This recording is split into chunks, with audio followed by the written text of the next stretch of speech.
So when I started playing with my low voltage landscape lighting arrangement about 2 years ago, I started buying components, and who would have thought there's a big variety in terms of quality on the wires.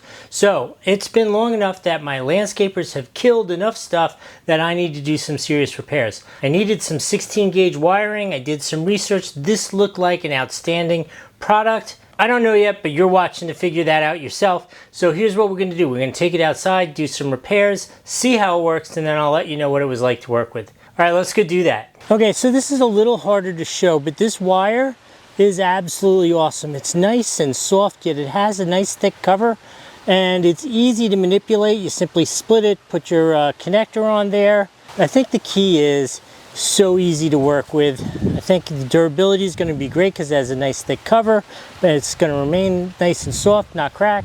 In any case, that's my opinion. I hope that was helpful. We'll see you next time.